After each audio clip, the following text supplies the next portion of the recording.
So what is our message today? Anybody saw? Okay, it's about decision making in our life. Hallelujah. ఈ దినము మన ప్రసంగము నిర్ణయములు ఎలా తీసుకోవాలి అనే దాని మీద నడుస్తుంది. Our life is full of decision makings. మన జీవితం మొత్తము నిర్ణయాలు తీసుకోవడం మీద ఆధారపడి ఉన్నది. From small to big. చిన్న నిర్ణయం దగ్గర నుంచి పెద్ద నిర్ణయం వరకు ప్రతిదీ ఒక నిర్ణయం మీద ఆధారపడి ఉన్నది. Even this morning we would have taken a decision of what dress we should wear. ఈ రోజు ఉదయం కూడా మనం ఏం ధరించాలి అని ఒక నిర్ణయం తీసుకుని ఉంటాము. And there are many decisions that we take like that. అలాంటి నిర్ణయాలు ప్రతిదినము అనేక సందర్భాల్లో మనం తీసుకుంటూ ఉంటాము. When we go to a shop, we want to see whether I want to buy this one or that one. మనం ఒక షాప్ కి వెళ్ళినప్పుడు ఏది కొనాలి, అది కొనాలా, ఇది కొనాలా అని నిర్ణయించుకుంటాము. Today do I need to go to church or should I not go to church? నేను ఈ రోజు మందిరానికి వెళ్ళాలా వెళ్ళొద్దా అని ఒక నిర్ణయం తీసుకుంటాము. Even if you are looking for a job, there are multiple offers. We are still confused that okay, do I need to take this offer or that offer? మనము ఉద్యోగాలు వెతుకుతూ ఉన్నప్పుడు కూడా నేను ఏ ఉద్యోగం చేయాలి, ఈ ఉద్యోగం చేయాలా, ఆ ఉద్యోగం చేయాలా అని చెప్పి నిర్ణయించుకుంటాము. And do I want to buy this house or another house? నేను ఈ గృహాన్ని కొనుక్కోవాలా, వేరొక గృహాన్ని కొనుక్కోవాలా అని ఆలోచిస్తాము. Do I need to stay in this city or should I go out of the city and somewhere else I should settle? నేను ఈ పట్టణంలో ఉండాలా లేదంటే వేరొక పట్టణానికి వెళ్ళి అక్కడ నేను నివసించాలా అని ఆలోచిస్తాను. And there are many youngsters here today. They are going to take a decision on their marriage. ఇక్కడ యవనస్తులు అనేక మంది ఉన్నారు. వాళ్ళ వివాహం విషయంలో కూడా ఒక నిర్ణయం తీసుకుంటారు. Even our salvation is based on a decision. మన రక్షణ కూడా ఒక నిర్ణయం మీద ఆధారపడి ఉన్నది. Amen. The word of God says that if you believe in your heart and confess with your mouth, then you will be saved. దేవుని వాక్యం మాట్లాడుచున్నది. మన హృదయంలో నమ్మిక ఇచ్చి మన నోటితో మనము మాట్లాడినప్పుడు మనకి ఆ రక్షణ వస్తున్నది. So believing and confessing is our decision. నమ్మిక ఉంచడము, దానిని ఒప్పుకోవడం అనేది మన నిర్ణయము. There are many people in this world that though we tell about Jesus to them, they take a decision not to follow him. లోకంలో అనేక మంది ఉన్నారు. మనము యేసుక్రీస్తు గురించి చెప్పినప్పటికీ వారు నిర్ణయం తీసుకోరు, దేవుని ఒప్పుకోవాలి, మారాలి అని చెప్పి. So today I wanted to talk about how we should take decisions in life. ఈ రోజు మనము ఎలాంటి జీవితంలో ఎలాంటి నిర్ణయాలు తీసుకోవాలి అనే దాని మీద మాట్లాడుతున్నాము. I'm not talking about the decisions of what to wear, what to not wear, that kind of small decisions.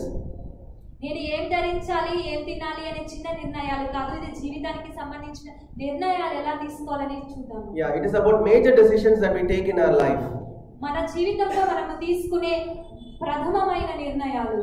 So if we excel in this decision making, ఈ నిర్ణయాలు తీసుకోవడంలో మనము గనక విస్తరించగలిగినట్లయితే, ఒక అభివృద్ధిలోకి రాగలిగినట్లయితే, yeah, we will never be a failure in life. ఎప్పటికీ మన జీవితంలో మనం ఓడిపోము.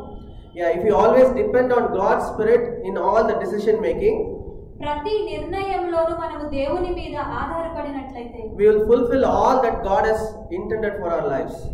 దేవుడు మన జీవితం పట్ల ఏమి ఆశించాడో వాటన్నిటిని మనము సంపూర్తి చేయగలుగుతాము. Because all this decision making related to your life should be from you. మన జీవితానికి ఎలాంటి నిర్ణయము మనం తీసుకున్నా గానీ అది మన దగ్గర నుంచే రావాలి. It should not be based on what other people are saying. Yeah, you can take advices from them, but at last the decision has to be taken by you. మనం నిర్ణయం తీసుకోవాల్సి వచ్చినప్పుడు అది మన దగ్గర నుంచే రావాలి. వేరే వాళ్ళు ఎవరెవరు మనకి చెప్పినది మనం చేయకూడదు. వాళ్ళ సలహా తీసుకోండి, కానీ నిర్ణయం మాత్రం మనదే అవ్వాలి. Many people we see after people get saved, if they want to take a decision related to their life, they run after prophecies. చాలా మంది రక్షింపబడతారు, కానీ రక్షింపబడిన తరువాత ఏదైనా అవసరం వచ్చినప్పుడు, ఏదైనా సలహా కావాలన్నప్పుడు ప్రవచనాలు చెప్పే వారి వద్దకు పరుగులు తీస్తూ ఉంటారు. See, I'm not despising prophecies. అక్కడికి వెళ్ళొద్దు అని మాట్లాడడం లేదు, వారు మిమ్మల్ని వెనుకకు లాగడం లేదు. But it should not be just based on somebody prophesied that, then I will go with that decision. కానీ ఎవరో నాకు ప్రవచనం చెప్పారు, పూర్తిగా దాని మీద ఆధారపడి నిర్ణయం తీసుకోకూడదు. I should not be bet my life, which is a major decision taking in my life, just based on some prophecy somebody had told. నా జీవితంలో నేను ఒక ప్రథమమైన నిర్ణయం తీసుకునే సమయంలో ఎవరో ప్రవచనం ఆధారం చేసుకుని పూర్తిగా నిర్ణయం తీసుకోకూడదు. The decision making should be that you have to ask from God, and it is your personal assurance from God, and then you have to take a decision even though you have received a prophecy. మనము ప్రవచనము తీసుకున్నప్పటికీ దేవుని దగ్గరికి వెళ్ళి అది దేవుని చిత్తమా కాదా అని మనము ప్రత్యేకంగా దేవునితో అడిగి ఆ దేవుని దగ్గర అభయం పొందుకుని అప్పుడు ముందుకు వెళ్ళాలి నిర్ణయం తీసుకుని. Amen. Hallelujah. That is always safe in our life. అది మన జీవితానికి ఎప్పుడూ సురక్షితము. We have seen many people taking major critical decisions in life related to their marriage, related to their job, just based on somebody said some prophecy, and we have seen people struggling a lot. చాలా మందిని చూస్తూ ఉంటాము. జీవితంలో క్లిష్టమైన నిర్ణయాలు తీసుకోవాల్సిన సందర్భాల్లో వివాహానికి వివాహం విషయమైన నిర్ణయాలు, ఉద్యోగం విషయమైన నిర్ణయాలు, సులువుగా ఎవరో చెప్పిన మాటలు విని నిర్ణయం తీసుకోవడం మనం చూస్తూ ఉంటాము. తర్వాత ఎన్నో పరిస్థితులు ఎదురవడం కూడా చూస్తూ ఉంటాము. If we have that assurance from God personally, and then when we take a decision, even if there is a hardship comes later, we will not waver. We will be strong, saying that, Lord, you have said and you will take me forward. ఎప్పుడైతే మనము దేవుని దగ్గర ఒక అభయము తీసుకుని ఒక ప్రమాణం తీసుకుని మనము నిర్ణయం తీసుకుంటామో, కొన్ని సందర్భాల్లో మనకి ఎలాంటి వ్యతిరేకతలు వచ్చినప్పటికీ భయపడకుండా ధైర్యంగా నిలుచుని నీవే నాకు వాగ్దానం ఇచ్చావు కాబట్టి ధైర్యంగా ఉండి మనము దానిని సాధించగలుగుతాము. Amen. Hallelujah. So let's see in Old Testament times. పాత నిబంధన కాలంలో ఎలా ఉండినదో మనం ఒకసారి గమనించుదాం. We see in many places that kings, when they wanted to take decision, they always go and call a prophet and ask them to prophesy. అనేక చోట్ల మనం గమనిస్తూ ఉంటాము. పాత నిబంధనలో రాజులు నిర్ణయం తీసుకోవాల్సి వచ్చినప్పుడు వాళ్ళు ఏం చేస్తారంటే ప్రవక్తల వద్దకు వెళ్ళేవాళ్ళు దేవుని చిత్తం కనుగొని. So they did not have a direct relationship with God, so they always ask a mediator to come in between them and ask them, can you tell a prophecy whether this is right or wrong? రాజులకి ఎప్పుడు దేవునితో సంబంధము లేదు. వారు ఎప్పుడు మధ్యవర్తిని పిలిపించి ఆ మధ్యవర్తితో దేవుని చిత్తము తెలుసుకునేవారు. So the correct decision or the decision making there is purely based on the relationship that the prophet is having with God, not the king is having with God. ఇప్పుడు ఈ నిర్ణయం అనేది దేని మీద ఆధారపడి ఉన్నదంటే ఈ ప్రవచించే ప్రవక్తకి దేవునికి మధ్య ఉన్న ఆ బంధము మీద ఆధారపడి ఉన్నది. రాజుకి దేవునికి ఎలాంటి సంబంధము లేదు. So if the prophet was good, then they got the right decision. If the prophet was not good, then they got a wrong decision. ప్రవక్త సరి అయిన వారిగా ఉంటే, మంచివాడై ఉంటే సరి అయిన నిర్ణయము తీసుకునేవారు. ప్రవక్త గాని సరిగా లేకపోతే ఆ నిర్ణయము సరికానిదిగా ఉండేది. Yeah, let's read 2 Chronicles 20:1-4. Probably what? 2 దినవృత్తాంతములు 20. 2 Chronicles 20:1-4. After this, the Moabites and Ammonites with some of the Ammonites came to make war on Jehoshaphat. Some men came and told Jehoshaphat, a vast army is coming against you from Edom, from the other side of the sea. It is already in Hazazon Tamar. Alarmed, Jehoshaphat resolved to inquire of the Lord, and he proclaimed a fast for all Judah. The people of Judah came together to seek help from the Lord. Indeed, they came from every town in Judah to seek him. Yes. Let's read 14, 15 and 17 in the same chapter. When the Spirit of the Lord came upon Jehoshaphat, the son of Zechariah, the son of Benaiah, the son of Jeiel, the son of Mattaniah, a Levite of the sons of Asaph, in the midst of the assembly. Yes, 15 and 17. And he said, listen, all of you, Judah, and you inhabitants of Jerusalem, and you King Jehoshaphat, thus says the Lord to you, do not be afraid nor dismayed because of this great multitude. The battle is not yours, but God's. You will not need to fight in this battle. Position yourself and stand still and see the salvation of the Lord who is with you. O Judah and Jerusalem, do not fear or be dismayed. Tomorrow go out against them, for the Lord is with you. Amen. Hallelujah. So we can read further in this chapter and we see that the Lord fought the battle for them. They were just singing songs. Okay, and the Lord fought the battle. So here Jehoshaphat is reaching out to a prophet or a seer who can proclaim what God's heart is. So as soon as they received that word from that prophet, they were confident and that God is going to fight the battle, and they really won the battle. ఇక్కడ యెహోషాపాతు ఈ అధ్యాయం మనం చదివినప్పుడు మనం గమనిస్తాము. యెహోషాపాతు ఒక ప్రవక్త దగ్గరకు వెళ్ళి ప్రవచనం తీసుకున్నాడు. ఇక్కడ యుద్ధము చేసినది వీళ్ళు ఏం చేస్తున్నారంటే విష్ణుని గానం స్తుతిగానంతో దేవుని స్తుతిస్తూ ఉన్నారు. దేవుడు యుద్ధము చేశాడు. యెహోషాపాతు ప్రవక్త దగ్గరకు వెళ్ళి ఆ ప్రవక్త యొక్క మాట తీసుకుని ఆ యుద్ధానికి వెళ్ళినాడు. Yeah. So this instance we see a good prophet who prophesied correctly, and accordingly the Lord did everything for them. ఇక్కడ ఈ అధ్యాయంలో మనం చూసినప్పుడు ప్రవక్త మంచివాడై ఉండి అతను ఏదైతే ప్రవచించినాడో అది నెరవేరినదిగా మనం చూస్తాము. Let's see another place in 2 Chronicles 18:1-5. 2 Chronicles 18:1-5. Can we read? దినవృత్తాంతములు 18వ అధ్యాయము 1వ వచనం. Jehoshaphat had riches and honor in abundance, and by marriage he allied himself with Ahab. After some years, he went down to visit Ahab in Samaria, and Ahab killed sheep and oxen in abundance for him and the people who were with him, and persuaded him to go up with him to Ramoth Gilead. So Ahab, king of Israel, said to Jehoshaphat, king of Judah, "Will you go with me against Ramoth Gilead?" And he answered him, "I am as you are, and my people as a people, and we will be with you in the war." Also Jehoshaphat said to the king of Israel, "Please inquire for the word of the Lord today." Then the king of Israel gathered the prophets together, 400 men, and said to them, "Shall we go to war against Ramoth Gilead, or shall I refrain?" So they said, "Go up, for God will deliver it into the king's hand." But Jehoshaphat said, "Is there not still a prophet of the Lord here, that we may inquire of him?" Amen. Hallelujah. Can we read in Telugu also?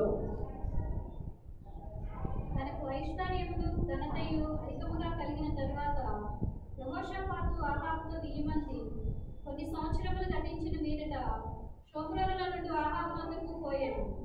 ఆహాబు అతని కొరకును అతని వెంట వచ్చిన జనుల కొరకును అనేకమైన గొర్రెలను పశువులను కోయించి తనతో కూడా రామోత్ గిలాదు మీదకు పోవుటకు అతని ప్రేరేపించాడు. ఇశ్రాయేలు రాజైన ఆహాబు యూదా రాజైన యెహోషాపాతును చూచి, "నీవు నాతో కూడా రామోత్ గిలాదునకు వచ్చెదవా?" అని అడుగగా యెహోషాపాతు, "నేను నీవాడను, నా జనులు నీ జనులు, మేము నీతో కూడా యుద్ధములకు వచ్చేదమని చెప్పాడు. మరియు యెహోషాపాతు ఇశ్రాయేలు రాజుతో, "నేడు యెహోవా యొక్క సంగతి విచారణ చేయదుము రండనగా." ఇశ్రాయేలు రాజు 400 మంది ప్రవక్తలను సమకూర్చి, "నేను రామోత్ గిలాదు మీదికి యుద్ధములకు పోవుదునా మానుదునా అని వారిని అడిగాను." అందుకు వారు, "పొమ్ము, దేవుడు రాజు చేతికి దానిని అప్పగించునని చెప్పింది. Right. So Jehoshaphat always had this heart that before going for any war, I need to inquire God.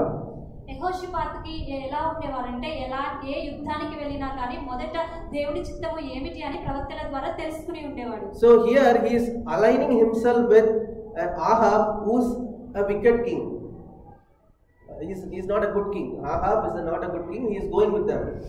ఆహాబు ఇక్కడ మరొక రాజును చూస్తున్నాము. ఆహాబు రాజును చూస్తున్నాము. అతడు సరైన వాడిగా లేడు. వారితో పాటు వెళ్తున్నాడు ఇక్కడ యెహోషాపాతు. Right. So this is the problem that when sometimes we align with ungodly people and we wanted to take decision, they will always lead us to wrong things. మనము కొన్ని సందర్భాల్లో మనము దేవునితో సరైన సంబంధం ఉండినప్పటికీ కొన్ని సందర్భాల్లో మనము స్నేహం చేసిన వారు దేవునిలో లేకపోతే మనము కొన్నిసార్లు నిర్ణయం తీసుకున్నప్పుడు అది సరైనదిగా ఉండదు. So here we see that not just one prophet, there are 400 prophets are prophesying that go for the war and you will prosper. ఈ చదివిన అధ్యాయంలో మనం చూసినప్పుడు ఒక ప్రవక్త కాదు 400 మంది ప్రవక్తలు ప్రవచించినారు, నీవు యుద్ధానికి వెళ్ళు, నీవు విజయం పొందుతావని చెప్పి. But Jehoshaphat still was not satisfied. He really wanted to ask one more time to another prophet. యెహోషాపాతుకి ఇంకా సంతృప్తి లేదు. మరి ఒక ప్రవక్త ఎవరైనా ఉన్నారా, మరి ఒకసారి అడుగుదామని చెప్పి అతను ఎదురు చూస్తూ ఉన్నాడు. So here if you can continue to read, you will know that another prophet comes and says a different thing, but still they will go and fight. and Ahab the king will get killed. ఇదే అధ్యాయం మనం చదువుచుంటున్నప్పుడు మరి ఒక ప్రవక్త దగ్గర తీసుకుని వస్తారు. ఆ ప్రవక్త వేరొక విధంగా ప్రవచిస్తారు. అయినప్పటికీ వీరు ఏం చేస్తారంటే కొనసాగి యుద్ధానికి వెళ్తారు. యుద్ధానికి వెళ్ళినప్పుడు అక్కడ ఏం జరుగుతుందంటే ఆహాబు రాజు మరణించినట్లుగా మనం చూస్తాము. Right, so let's read the 33rd verse alone. 33rd verse in that ఇదే same అధ్యాయం chapter. 33వ వచనం మాత్రం ఒకసారి చదువుదాం. Now a certain man drew a bow at random and struck the king of Israel between the joints of his armor. So he said to the driver of his chariot, "Turn around and take me out of the battle, for I am wounded." Right. So here, further if you read, you will see that he got killed when somebody randomly was using an arrow and bow, and he got killed there. ఇక్కడ మనం ఈ అధ్యాయం చదివినప్పుడు గమనిస్తాము ఆ రాజు మరణిస్తాడు. ఎలా అంటే ఎవరో తెలియకుండానే ఎవరో బాణం వేస్తారు, అలాగా రాజు వెళ్ళి చనిపోతాడు ఆఖరికి. Right, he was not even alive to come back and ask those 400 prophets why you have said wrongly. ఆ 400 మంది ప్రవచించిన ప్రవక్తలను అడగడానికి కూడా అతను సజీవంగా లేడు రాజు. Right, so here we saw that the problem of depending on some other people for decision making. ఇక్కడ మనం ఏం గమనిస్తున్నామంటే ఎవరో మీద మనము ఆధారపడడం, మన నిర్ణయం తీసుకునే విషయంలో ఎవరి మీద ఆధారపడితే అక్కడ వచ్చే సమస్య ఏంటి అనేది మనం గమనిస్తున్నాము. Right, let's read in Acts 21:7-15. అపోస్తలుల కార్యములు 21వ అధ్యాయము 15. Let's see how Paul was led. 7-15. 7-15. 21:7-15. And when he had finished our voyage from Tyre, we came to Ptolemais, greeted the brethren and stayed with them one day. On the next day, we who were Paul's companions departed and came to Caesarea, and entered the house of Philip the evangelist, who was one of the 7, and stayed with him. Now this man had 4 virgin daughters who prophesied. And as we stayed many days, a certain prophet named Agabus came down from Judea. When he had come to us, he took Paul's belt, bound his own hands and feet, and said, "Thus says the Holy Spirit, so shall the Jews at Jerusalem bind the man who owns this belt and deliver him in the hands of Gentiles." Amen. Hallelujah. So we see here that Paul was about to go to Jerusalem, and a prophet Agabus is taking the belt of Paul and tying himself and saying that this is how the Jews are going to tie the man who owns this belt. ఇక్కడ మనము ఈ అధ్యాయం చదివినప్పుడు మనం గమనిస్తాము పౌలు భక్తుడు యెరూషలేముకు వెళ్ళడానికి ప్రయాణం అవుతాడు. అప్పుడు అగబు అనే ఒక ప్రవక్త ఏం చేస్తున్నాడని 11వ వచనం మనం చూసినప్పుడు పౌలు నడికట్టు తీసుకుని తన చేతులను కాళ్లను కట్టుకొని యెరూషలేములోని యూదులు ఈ నడికట్టు గల మనుష్యులను ఇలాగ బంధించి అన్యజనుల చేతికి అప్పగింతురని పరిశుద్ధాత్మ చెప్పుచున్నాడని చెప్పి ప్రవచనం ఇస్తాడు పౌలుకి. Amen. But see the character of Paul here. ఇక్కడ పౌలు యొక్క ప్రవర్తన ఎలా ఉన్నదో ఒకసారి గమనించుదాము. See, Paul already is a man who is led by the Spirit of God.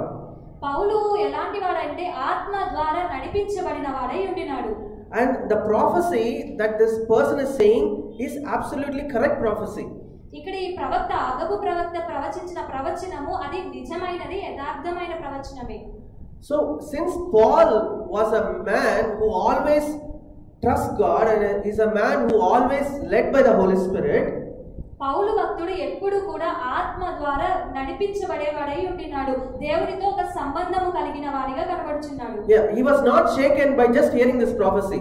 ఈ ప్రవచనం వినగానే అతను భయపడిపోయిన వాడిగా కనిపించడం లేదు. If you read the further verses, everybody says, "Don't go then, because the prophecy seems to be true. Then don't go."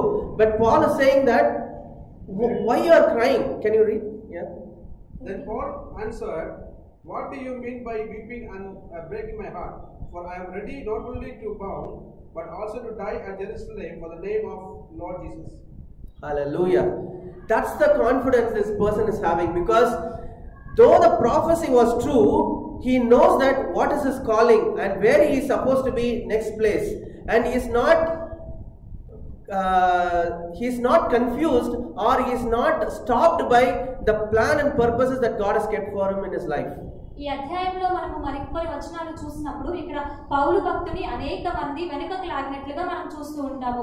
అయినప్పటికీ పౌలు భక్తుడు 13వ వచనంలో ఎలా మాట్లాడుతున్నాడంటే, పౌలు ఇదెందుకు మీరు ఏడ్చి నా గుండె బద్దలు చేయలేలా, నేనైతే ప్రభువైన యేసు నామము నిమిత్తము యెరూషలేములో బంధింపబడుటకు మాత్రమే గాక చనిపోవుటకు సిద్ధముగా ఉన్నానని చెప్పి అతను ముందుకు వెళ్తాడు. పౌలు ఇక్కడ ఎలా ఉండినాడంటే, దేవుడితో ఒక సంబంధము కలిగి దృఢమైన నిర్ణయము, ఎలాంటి సందేహము లేకుండా, తను తీసుకున్న నిర్ణయం ఎలాంటి సందేహం లేకుండా దేవునితో సంబంధము కలిగి ఆత్మ ద్వారా నడిపించబడిన వాడిగా కనిపిస్తున్నాడు ఇక్కడ. How do we know that it is God's will for him to go to Jerusalem? అది దేవుని చిత్తము యెరూషలేము వెళ్ళడానికి అని ఎలా తెలిసినది మనకి? Let's read Acts 23:11. అపోస్తలుల కార్యం 23వ అధ్యాయం 11వ.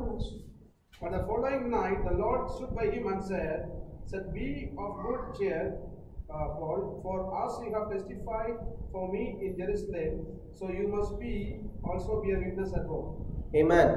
So God already purposed for him that he should go to Jerusalem and testify about him, and the same thing is going to do in Rome also. So it was God who was ordaining those steps, and he already know that that's the way that he should go. ఇక్కడ మనం ఈ వచనంలో చూసినప్పుడు దేవుడు మాట్లాడుతున్నాడు, నీవు జెరూసలేములో ఏ విధంగా సాక్ష్యం ఇచ్చావో రోమాలో కూడా అదే విధంగా నువ్వు సాక్ష్యం ఇవ్వమని మాట్లాడుతున్నారు. అంటే దేవునికి ముందుగానే ప్రణాళిక ఉన్నది. పౌలు భక్తుడు యెరూషలేముకు వెళ్ళడము దేవుడి చిత్తమై ఉండినది, ఆయన ప్రణాళిక అయినది. ఆయనే పౌలు భక్తుని నడిపిస్తున్నట్లుగా మనకి ఇక్కడ రూఢిగా ఉంటుంది, నమ్ముచున్నాం. Amen. Hallelujah. Because unless he go to Jerusalem, unless he gets caught, he cannot go to Rome. Right? So God ordained all the things in his life, and Paul already knew it. And when Prophet Agabus is saying that you are going to get tied, he was not shaken. I know already that's what is going to happen in my life. పౌలు భక్తునికి ముందుగానే దేవుడు నిర్ణయించినాడు, యెరూషలేముకు వెళ్ళడము దేవుడి చిత్తమై ఉండినది. ఆ విధముగా దేవుడు అతని యొక్క మార్గంను నిర్ణయించినాడు ముందుగానే. అందుకని ఆ ప్రవక్త యొక్క ప్రవచనం, అగబు ప్రవక్త యొక్క ప్రవచనం వినినప్పుడు ఎలాంటి భయము చెందకుండా ధైర్యంగా పౌలు భక్తుడు ముందుకు సాగినాడు యెరూషలేముకు వెళ్ళడానికి. See, about Paul's life, God will directly talk to him as far as he is having a good relationship with God. పౌలు జీవితంలో ఎలా ఉండినదంటే, అతనికి దేవుడితో ఒక మంచి సంబంధం ఉన్నది. దేవుడే సూటిగా పౌలు భక్తునితో మాట్లాడినట్లుగా మనం గమనిస్తున్నాము. Agabus does not have a complete picture of what is happening in Paul's life.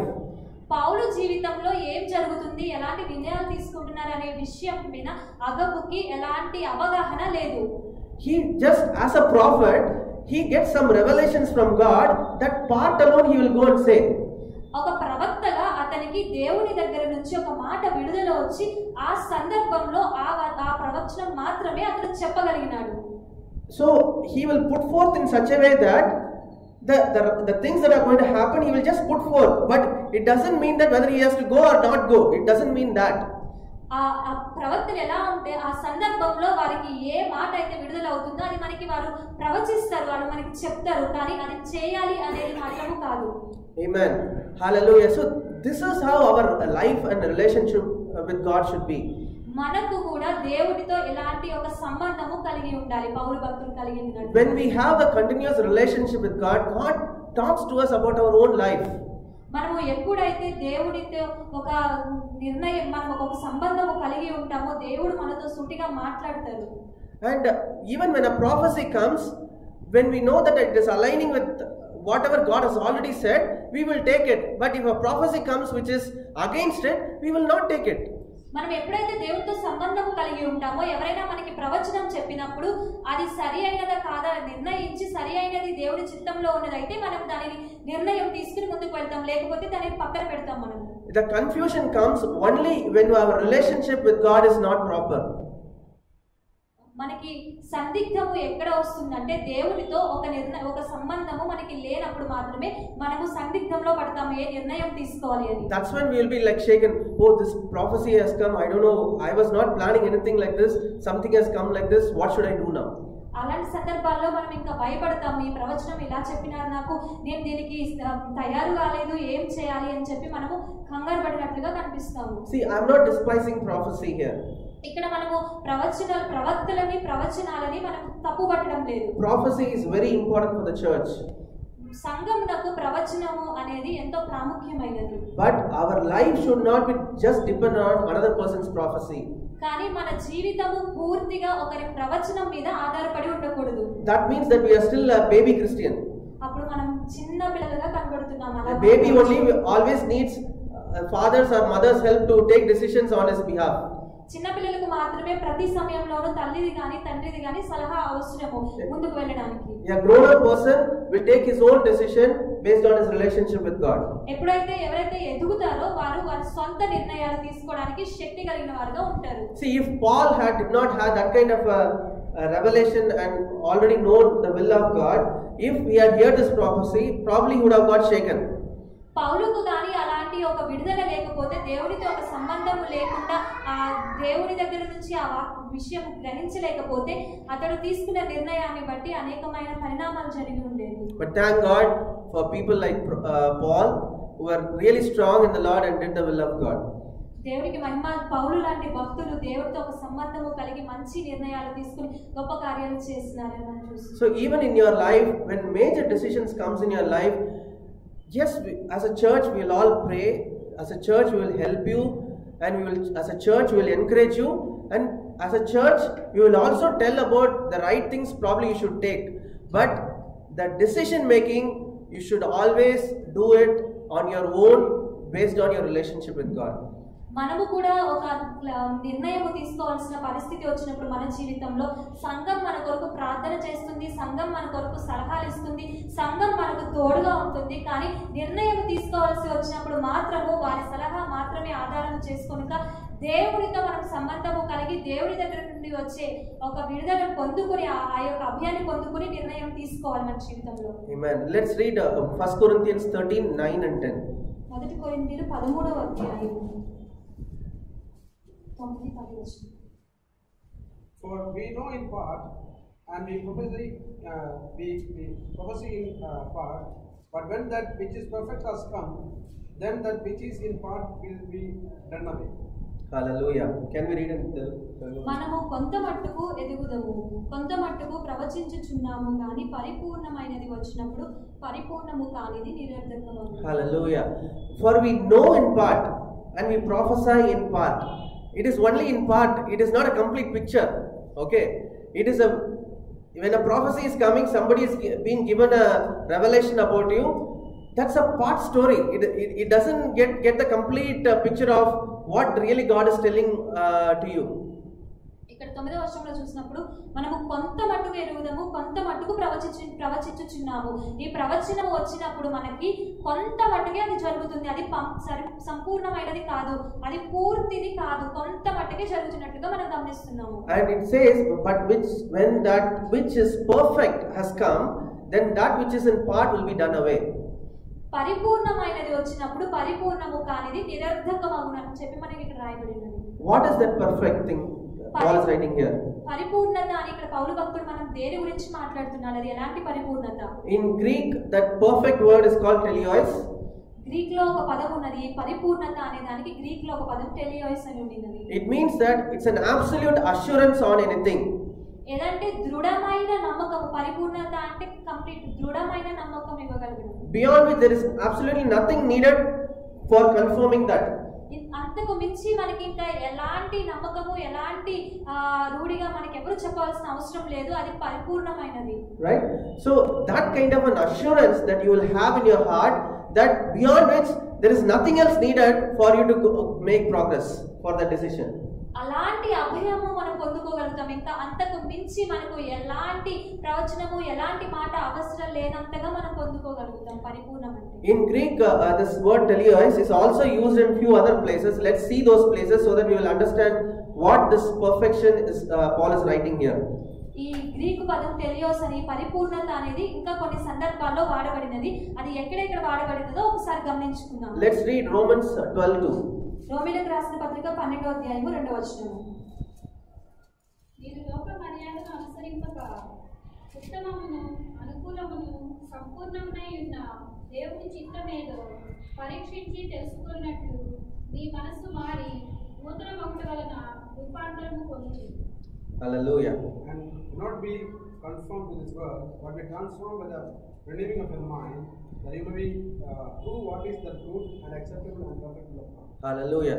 So the same word teleos is also used in this place, which says that do not be like people who are taking decisions just based on some external factors, but you be transformed in your mind so that you will know what is the good and perfect will of God.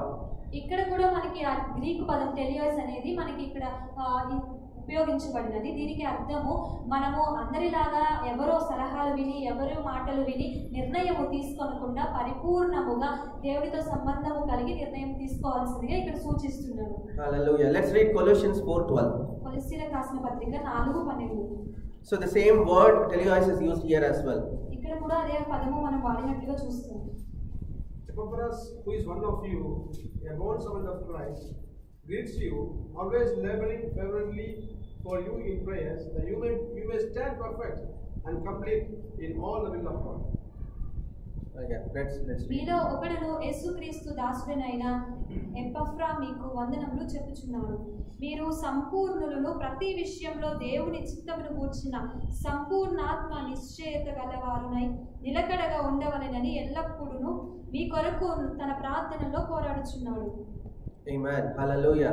So Epaphras is praying that for the church, that so that the church will stand in perfect will of God all the time.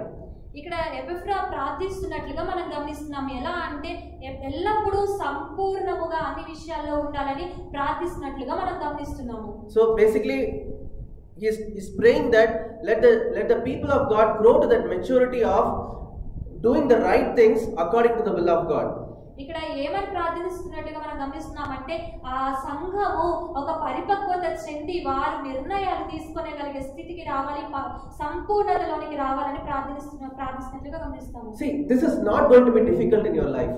ఇది మన జీవితంలో అసాధ్యమైనది కాదు. Initially, yeah, you might learn how to do it, but once you have become an expert in taking decisions, how to hear from God and how to take the next step forward, it will be of great joy and assurance that you will not be shaken by anything in this life. మొదటిలో మనకి కొంచెము కష్టముగా అనిపించవచ్చు, మనంతట మనం నిర్ణయాలు తీసుకోవడము ఎలాగ చేసుకోవాలనేది మనకి తెలియకపోవచ్చు. కానీ ఎప్పుడైతే మనము అలాగ నిర్ణయాలు తీసుకోవడం ప్రారంభిస్తామో కొంతకాలం తర్వాత మనకి ఒక గొప్ప సంతోషము కలుగుతుంది. ఎలాంటి నిర్ణయమైనా దేవుని మీద ఆధారపడి తీసుకోగలిగే శక్తిని మనం పొందుకోగలుగుతాము. We will also see how to train yourself in taking such decisions further.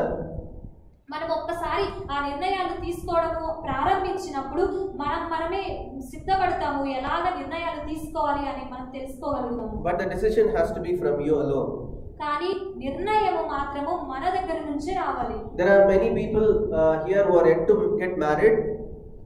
ఇక్కడ చాలా మంది వివాహము కావాల్సిన వారు ఉన్నారు. Right? And this is one of the very, very important decision in your life. ఇది మన జీవితంలో ఒక బలమైన నిర్ణయముగా ఉండినది. Yeah, so it doesn't mean that, oh, today I have to pray for my wife or my husband, otherwise God will forget about my life, so I will miss the mark. No, not like that. You should not be based on that kind of a religious mindset that, oh, today or 1 week I didn't pray about my marriage, probably God is going to leave me, probably some wrong person is going to come in my life. ఇది ఎలా అంటే ఈ రోజు నేను ప్రారంభించాలి, సరైన భర్త కోసము సరైన భార్య కోసం ఇప్పుడే నేను మొదలు పెట్టాలి, లేకపోతే ఒక వారం రోజులు నేను ప్రార్థన చేయలేదు, సరైన వారి కోసము నాకు మంచిది జరగదు, దేవుడు నాకు సరైన వారిని ఇవ్వరు అని అలా ఆలోచించకూడదు మనం. So when you are searching for a bride or a groom, there might be many things that might come on your way, and you should believe that God is ordaining your steps. మనము వెతుకుతూ ఉన్నప్పుడు భార్యను కానీ భర్త కోసం వివాహం చేసుకోవడానికి మనం ఆలోచనలో ఉండినప్పుడు ఒకటి మర్చిపోకూడదు, దేవుడు మన యొక్క మార్గాన్ని ఆల్రెడీ నిర్ణయించి ఉన్నారు ముందుగానే.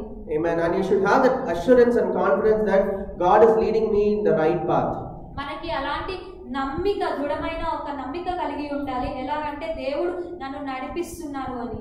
Not only related to marriage, related to your job or anything in your life. అది వివాహమే కాదు, అది ఉద్యోగమైనప్పటికీ మన జీవితంలో సంబంధించిన ఏ నిర్ణయం అయినప్పటికీ You should have that confidence and that relationship with God, that Lord, everything is working out for my good. మనకి అలా ఒక మంచి నమ్మిక ఉండాలి, దృఢమైన ఒక సంకల్పం ఉండాలి. ఎలాగంటే దేవా నీవు నన్ను నడిపిస్తున్నావు, నీ చిత్తం నా జీవితంలో జరుగుతుంది అని ఒక నమ్మకం కలిగి వెళ్ళాలి. 1 John 2:27. 1 యోహాను 2వ అధ్యాయము 27. 1 యోహాను 2వ అధ్యాయం 27వ వచనం. అయితే ఆయన వలన మీరు పొందిన అభిషేకము మీలో నిలుచుచున్నది కనుక ఎవడినూ మీకు బోధింపనక్కరలేదు. ఆయన ఇచ్చిన అభిషేకము సత్యమే గాని అబద్ధము కాదు. అది అన్నిటిని గురించి మీకు బోధించుచున్న ప్రకారముగాను ఆయన మీకు బోధించిన ప్రకారముగాను ఆయనలో మీరు నిలుచుచున్నారు. Hallelujah. But the anointing which you have received from him abides in you, and you do not need that anyone teach you. But as the same anointing teach you concerning all things, and is true and is not a lie. Hallelujah. And just as it has taught you, you will abide in him. Hallelujah. The anointing that rests upon us, that God has given us, will teach us what to do. మనం దేవుడి దగ్గర నుంచి మనం పొందుకున్న అభిషేకము మనల్ని నడిపిస్తూ ఉన్నది, మనకి బోధిస్తున్నది ఎలా నిర్ణయం తీసుకోవాలి అని. This is not a prideful statement that nobody need to teach me. It is about your confidence with God. ఇది ఎలా అంటే నాకు ఎవరు బోధించే అవసరం లేదు అని మనం వ్యతిరేకంగా భావించే వచనం కాదు, కానీ దేవుడు మనకి ఆల్రెడీ బోధిస్తాడు, అభిషేకం మనకి బోధిస్తుంది అని ఒక నమ్మిక కలిగి ఉండటకు కావాల్సిన వచనం ఇది. Hallelujah. Hallelujah. See, there are many times that we might go through certain kind of discouragement, certain kind of confusion in life. It's a normal thing. It happens to anybody, even a matured person, a matured believer, whomever it is. They all go through certain kind of phase in their life where they will get confused, they will get disturbed by certain things that they need to take. అనేక సందర్భాల్లో మనకి అనేకమైన పరిస్థితులు కనిపిస్తూ ఉంటాయి, వ్యతిరేకతలు కనిపిస్తూ ఉంటాయి, ఇబ్బందికరమైన పరిస్థితులు వస్తూ ఉంటాయి. ఇవి ఎవరికైనా వస్తాయి, దేవునిలో దృఢంగా బలపరచబడిన వారికైనా వస్తాయి, ఎవరికైనా వస్తాయి. అవి మనము గ్రహించగలగాలి.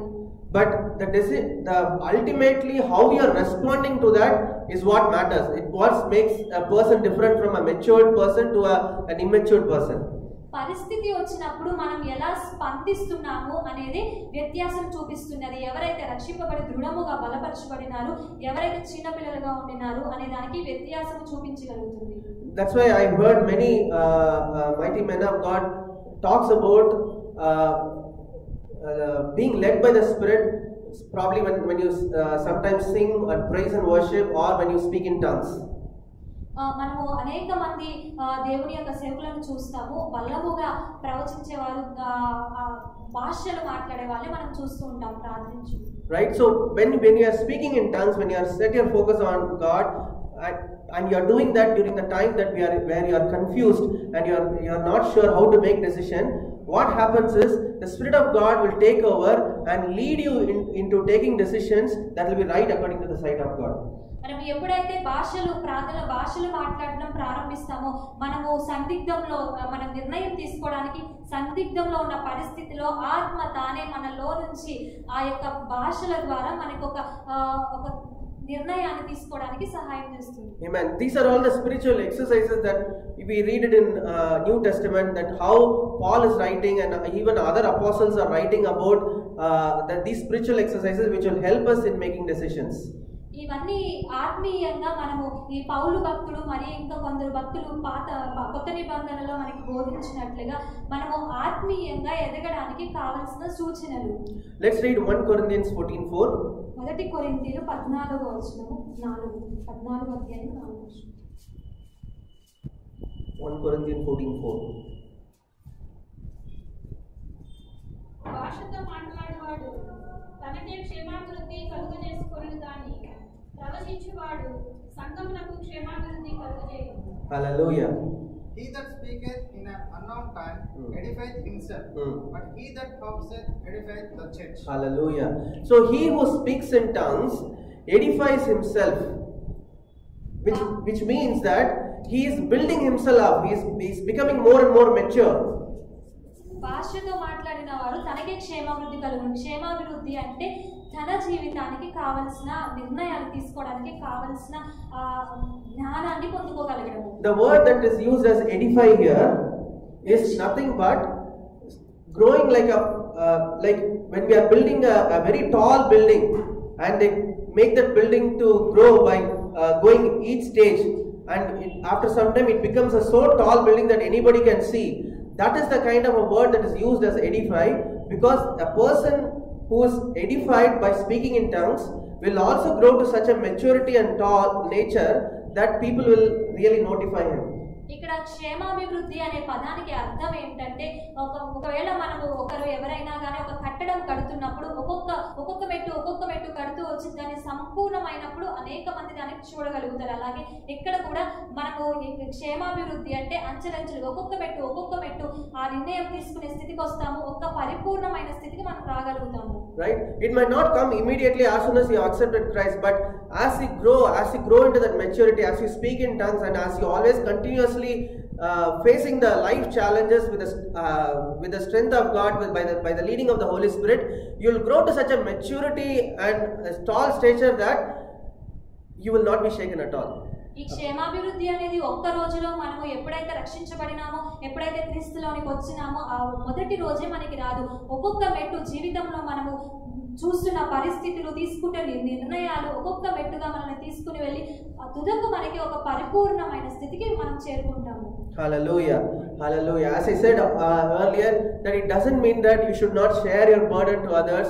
I'm not talking that at all. You should share your burdens, you should ask for prayer, you should seek the help of people in the church, but you should also, if it is a sensitive matter, you should also have wisdom to know to whom you should really speak this about. You should not just go and keep on telling everybody in the church saying that, oh, this is what is happening in my life, please pray. Right? Yes, you should have that confidence that person will keep the secret or whatever that is going on in your life secret, so that you will not go and tell others. ఇక్కడ మనం చెప్పేది ఏంటంటే మీరు ఎవరి దగ్గరికి వెళ్ళొద్దు, ఎవరి సలహా తీసుకోవద్దు, ఎవరి అవసరం లేదు, మీరే ఉండని అని చెప్పడం లేదు. కానీ మీరు వెళ్ళండి, ప్రార్థన అవసరతలు అడగండి, ప్రార్థన అవసరతలు చెప్పండి, మీ యొక్క అవసరం ఉంటే చెప్పండి. కానీ ఒక జ్ఞానం మనకు ఉండాలి, అది మనకి వ్యక్తిగతమైన విషయం అయితే ఎవరిని ప్రార్థన అవసరం, మనం ఎవరిని అడగాలి అనే ఒక జ్ఞానం మనకు ఉండాలి. అందరి దగ్గరికి వెళ్ళిపోయి నాకు ఈ అవసరం ఉంది అని వ్యక్తిగతమైన విషయాలు అందరి దగ్గర చెప్పడం కాదు. ఒక జ్ఞానం కలిగి ఎవరికి చెప్పాలి, ఎవరిని ప్రార్థన అవసరం అడగాలి అని మనకు ఒక జ్ఞానం ఉండాలి. Hallelujah. But we'll all pray, but as I said, the decision should come from you alone. ప్రార్థన అవసరం ఎవరి దగ్గరైనా మనం అడగవచ్చు, కానీ మన నిర్ణయం మాత్రం మన దగ్గర నుంచి, మన జీవితానికి సంబంధించి మన దగ్గర నుంచి రావాలి. Right. So let's see how to hear from God, or how to be led by the Spirit when we have to take decisions. మనం నిర్ణయం తీసుకోవాల్సి వచ్చినప్పుడు దేవుడి దగ్గర నుంచి ఎలాగా వినాలి, ఎలాగా నడిపింపు పొందుకోవాలి అనేది ఒకసారి గమనించుదాము. First thing, you should be unbiased. మొదటిగా మనము ఎలాంటి భేదము లేకుండా నిష్పక్షపాతముగా ఉండాలి. Hallelujah. Many times we want to go with the decision and ask God, you better be sticking to this decision. It is my decision. Your decision also should be this one only. అనేక సందర్భాల్లో మనం ఎలా కనిపిస్తామంటే మనం ముందుగానే ఒక నిర్ణయాన్ని మన మనసులో పెట్టుకుని దేవుడి దగ్గరికి వెళ్ళి నువ్వు ఇది జరిగించు అంటాము. మనము దేవుడిని అడుగుతాం, మనమే నిర్ణయం తీసుకుని ఇది జరిగించమని దేవుడిని అడుగుతాం మనము. So for marriage, if you have come across a proposal, it's a good proposal. Yes, it is always good to look for it, but it should not be just based on Lord, this I've already taken a decision, better you align to this. ఉదాహరణకు మనం వివాహ సందర్భం తీసుకున్నప్పుడు ఒక వ్యక్తి మనకు వస్తే అది మంచి వారే అయి ఉండొచ్చు, మనకి సరి అయిన వారే అయి ఉండొచ్చు, కానీ మనము దేవుని దగ్గర ఒకసారి మనము విచారించాలి. అంతేగాని అది మనము ముందుగానే సిద్ధపడిపోయి ఈ వ్యక్తిని నీవు నాకు చూడు, ఈ వ్యక్తిని నాకు సరి భాగస్వామిగా ఇవ్వమని చెప్పి మనం అడగకూడదు. See, there's nothing wrong in going after a good proposal that you have come to know about it. It's absolutely nothing wrong about it.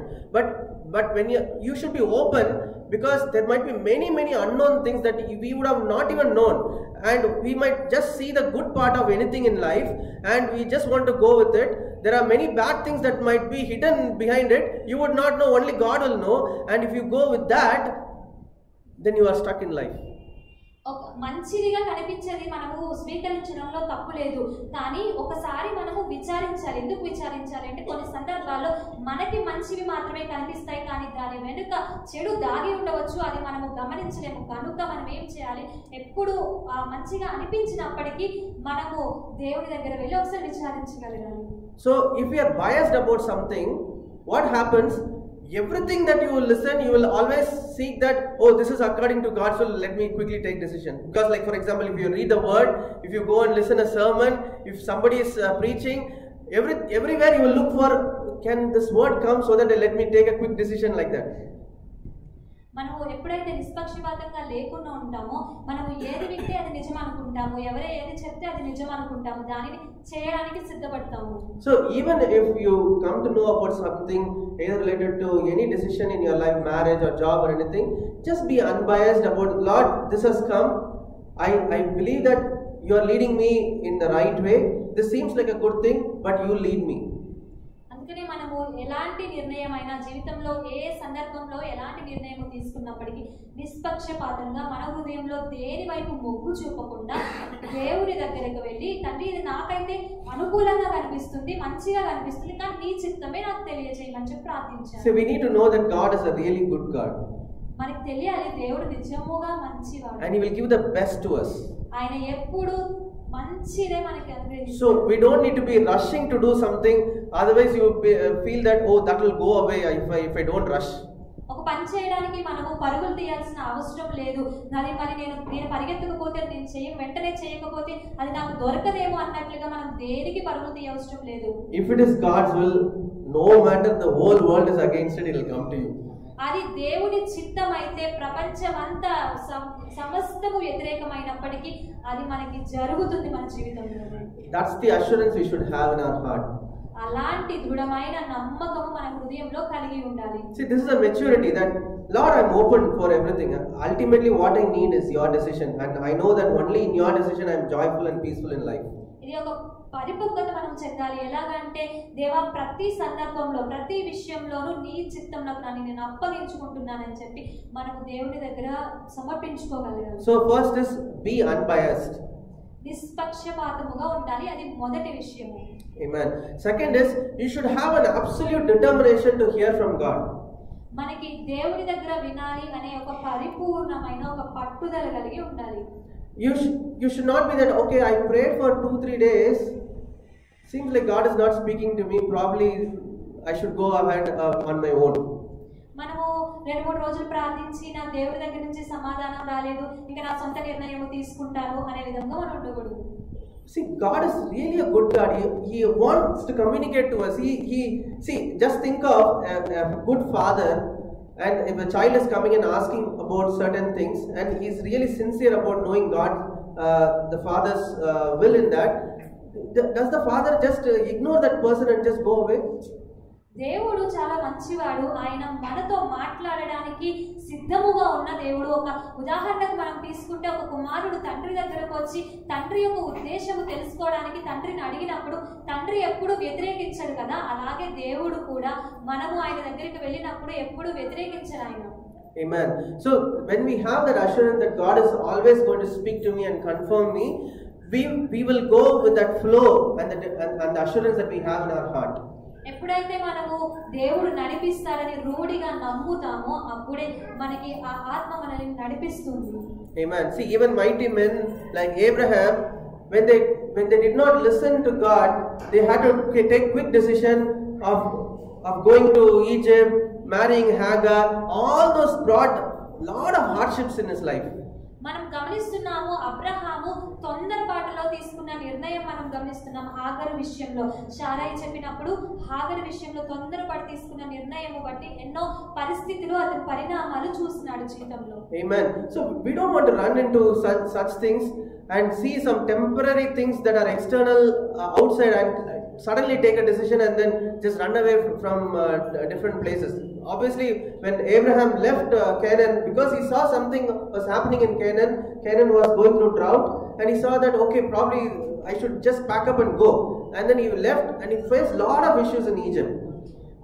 కొన్ని సందర్భాల్లో మనం ఎలా కనిపిస్తామంటే తొందరపాటులో తుచ్చమైన చిన్న వాటి కొరకు తుచ్చమైన వాటి కొరకు తొందరపాటులో నిర్ణయాలు తీసుకుని ముందుకు వెళ్ళిపోయే వాళ్ళగా కనిపిస్తాం. అబ్రహాంను చూసినప్పుడు కానానులో కరువు వచ్చిందని చెప్పి తొందరపడి నిర్ణయం తీసుకుని ఐగుప్తుకు వెళ్ళి ఎన్నో పరిస్థితులు ఎన్నో కష్టాలు చూసినట్లుగా మనం గమనిస్తాము. A matured man of God or a woman of God will always be at a perfect peace and rest in his life, in our life. పరిపక్వత చెందిన దేవుని బిడ్డలకు ఎప్పుడు పరిపూర్ణమైన సంతోషము సమాధానము హృదయంలో ఉంటుంది. So this is the third thing that I wanted to talk about. Second thing is you should have an absolute determination to hear from God. The third thing is you should not be hasty and quick to take decisions. You should wait upon him to take decisions in life. మొదటిగా మనం ఏం చూసామంటే నిష్పక్షపాతముగా ఉండాలి అని చూసాము. రెండవదిగా పరిపూర్ణంగా పట్టుదల కలిగి దేవుని దగ్గర వినాలి అని ఒక పట్టుదల కలిగి ఉండాలి రెండవది చూసినాం. మూడవది తొందరపాటు ఉండకూడదు. Hallelujah. Let's read Isaiah 40:28 to 31. యెషయా 40 అధ్యాయం Isaiah 40:28 to 31. 28వ వచనం నుంచి 31వ వచనం వరకు. యెషయా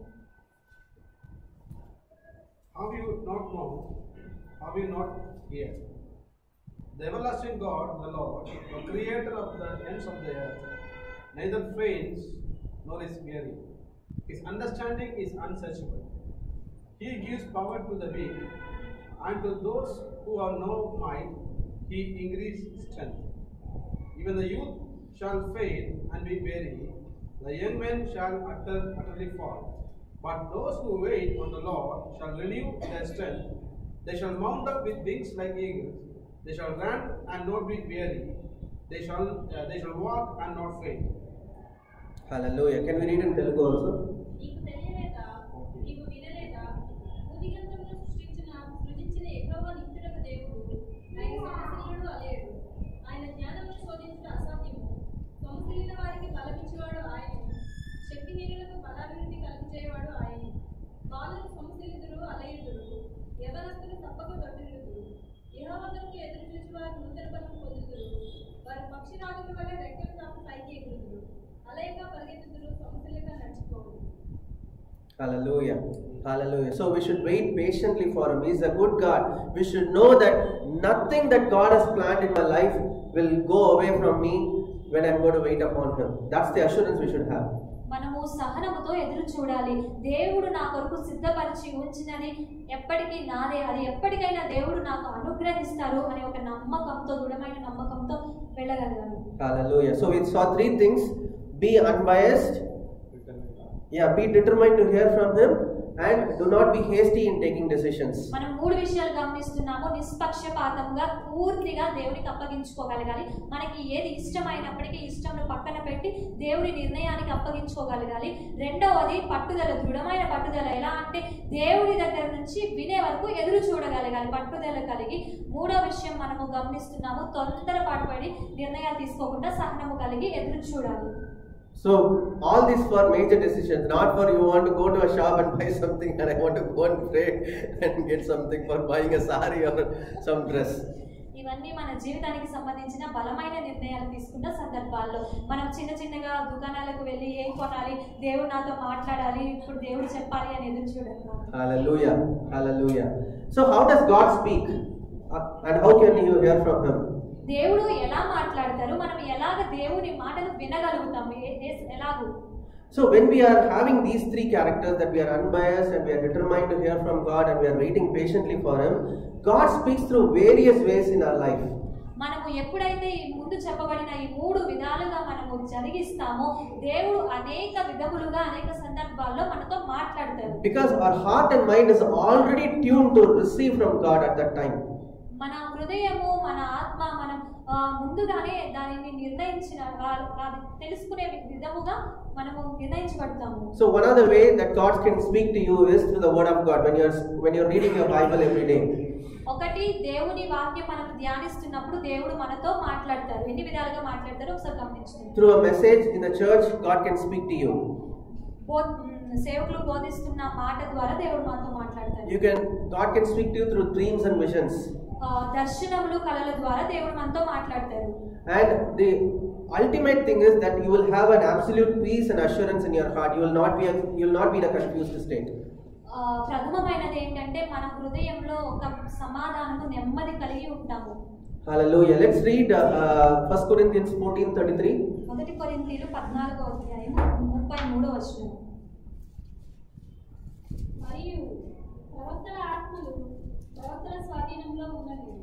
అలాగే పరిశుద్ధుల సంఘములన్నిటిలో దేవుడు సమాధానమునకే కర్త గాని అల్లరికి కర్త కాడు. Hallelujah. For God is not the author of confusion, but of peace, and as in all the churches of the saints. Hallelujah. He is not an author of confusion in your life.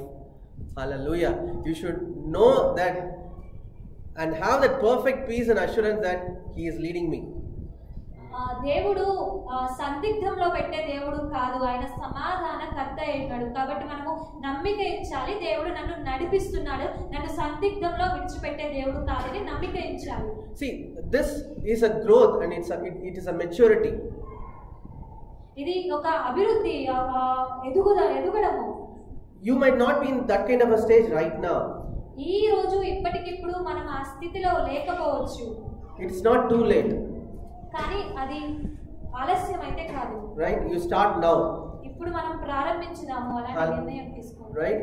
Because God always wants us to grow to that maturity, that my children are matured people and they hear from me, and everything that for major decisions in their life they will seek me and they will hold me. మనము అలాంటి పరిపక్వతలోనికి రావాలని దేవుడు ఆశిస్తున్నాడు. ప్రతి ఒక సందర్భం, ఒక నిర్ణయం తీసుకునే సమయంలో ఆయన మీద ఆధారపడాలి అని, ఆయన మీద నమ్మిక ఇచ్చాలని దేవుడు మన దగ్గర నుంచి ఆశిస్తున్నాడు. See, if there is a confusion in certain decision making, there is nothing wrong to go back to God again and ask, Lord, I'm confused. I really wanted to get your decision. There is absolutely, God will not say, oh, I already told you why you are coming back again and again. He will not say like that. He's a very good God, and when we are taking the determination that, Lord, I really want to hear from you. I don't want to take anything out of my own knowledge or effort, and I really want to seek you. God is so much pleased that He will definitely give you a reassurance on anything that you wanted to take. కొన్ని సందర్భాల్లో మనకి ఒక నిర్ణయం తీసుకున్నప్పుడు మనకి కొంచెం సందిగ్ధం ఉండవచ్చు, ఇది ఏం తీసుకోవాలి అని చెప్పి. అలాంటి సందర్భంలో నీవు మరి ఒకసారి దేవుడి దగ్గరికి వెళ్ళవచ్చు. దేవుడు మనం మళ్ళీ దేవుడి దగ్గరికి వెళ్ళినప్పుడు, నేను ఒకసారి చెప్పాను కదా మళ్ళీ ఎందుకు వచ్చా అని చెప్పి దేవుడు మనల్ని ప్రశ్నించరు. కాబట్టి ఎన్నిసార్లు అయినా దేవుడి దగ్గరికి వెళ్ళి మనము ఆ నిర్ణయం సరి అయినదా కాదా అని చెప్పి దేవుడి దగ్గర మనం రూఢిగా తెలుసుకుని అప్పుడు ముందుకు వేయవచ్చు. See, it is not that I have become so mature that I just take decisions just very quickly. అది ఎలా అంటే నేను వెంటనే దేవుడి నిర్ణయాలు తీసుకోగలను, అలాంటి పరిపక్వతలో మీకు వచ్చాను అని చెప్పి అనుకోవడం కాదు. Even I am overtaken by confusion, many times uncertainty, insecurity and doubt. కొన్ని సందర్భాల్లో అన్న కూడా ఒక సందిగ్ధము కలిగి ఉండడము, నిర్ణయం తీసుకునే విషయంలో ఆలోచన కలిగి ఉండడము గమనిస్తూ ఉంటారు. But whenever that botheration comes, I quickly seek His presence, and I want to get an absolute peace and assurance first, so that my mind is clearly led by the Spirit of God to take decisions in life. ఎప్పుడైతే అలాంటి అలజడ వస్తుందో మొదట నెమ్మదిగా ఉండడానికి ప్రయత్నించి తరువాత దేవుని యొక్క మాటను వినడానికి ప్రయత్నిస్తాం. God is always pleased in that kind of a character that we are seeking Him. Lord, I want to grow and I want to seek your face all the time, and I want to take decision in that manner. దేవుడు ఎలాంటి వారిని ఇష్టపడతారంటే అన్ని సందర్భాల్లో దేవుని దగ్గరికి వెళ్ళి నీ చిత్తము నేను తెలుసుకోవాలి అనుకుంటున్నాను అని దేవుని మీద ఆధారపడే వారి అంటే దేవునికి ఎంతో ప్రేమ. Hallelujah. Hallelujah. Word of God says that we are the temple of the Holy Spirit. దేవుని వాక్యం చెప్తుంది మన హృదయము దేవుని ఆలయమై ఉన్నదని. So though we are the temple of the Holy Spirit, we have to use the anointing and the anointing that is there in us to take His help to take decisions.